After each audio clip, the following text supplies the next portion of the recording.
જંબુસર તાલુકાના કલક ગામના બ્રિજ નીચેથી મૃત હાલતમાં 12 થી વધુ ગાયો મળી આવતા ગૌરક્ષકોએ ગાયને તરછોડી દેનારા પશુ માલિકોને ગાયના હત્યારા ગણાવી રોષ વ્યક્ત કર્યો હતો।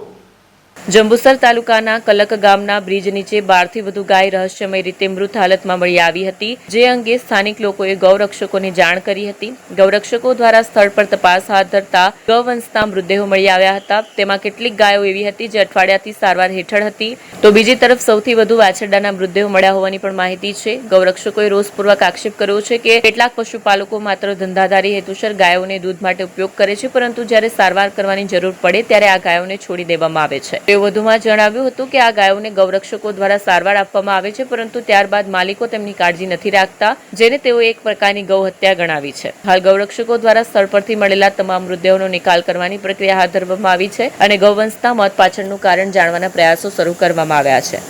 મારું નામ હિતાર્થ જાની છે અને પશુઓ માટે એક નોન ગવર્મેન્ટ ઓર્ગેનાઇઝેશન ચલાવું છું અને એના ગૌરક્ષક મિત્રો જેમની સાથે પણ અમે ગૌ સેવાનું કામ કરીએ છીએ।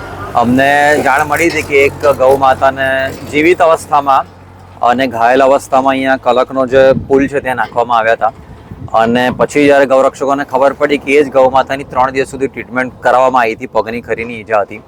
અહીં જોવા આવતા ખબર પડી કે બહુ શોકિંગ દ્રશ્ય હતું, બહુ હૃદયદ્રાવક દ્રશ્ય હતું કે એક નહીં પણ અમને લગભગ 12 થી 15 મૃતદેહો ગૌ માતાના મળ્યા છે અને એટલી બધી ભયંકર સ્થિતિમાં છે કે અહીંયા આગળ ઊભું રહેવાની સ્થિતિ નથી।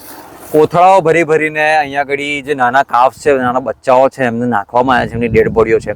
કૂતરાઓ અત્યારે ડેડ બોડીને ફાંસી રહ્યા છે સ્થિતિ છે। એ જ ગૌ માતાને આ ગૌરક્ષકો, જે આ જ ટીમના ગૌરક્ષકોએ વારંવાર જે ગૌ માતાની દવા કરાઈ છે, એમના માલિકોને જાણ કરી છે અને માલિકો જાણ કરવા છતાં કોઈ જ દવા કરતા નથી, કોઈ ચાકરી કરતા નથી। એ જ ગાયો જે આ ગૌરક્ષકો 7-7, 8-8 દિવસ મહેનત કરી હોય, પોતાના પૈસે ખર્ચે મહેનત કરી હોય, કાળજી કરી હોય, એ જ ગૌ માતા પછી મૃત અવસ્થામાં અહીં જોવા મળે છે।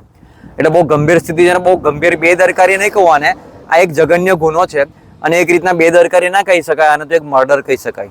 એટલી ગંભીર સ્થિતિ ગૌ માતાની જંબુસરમાં છે।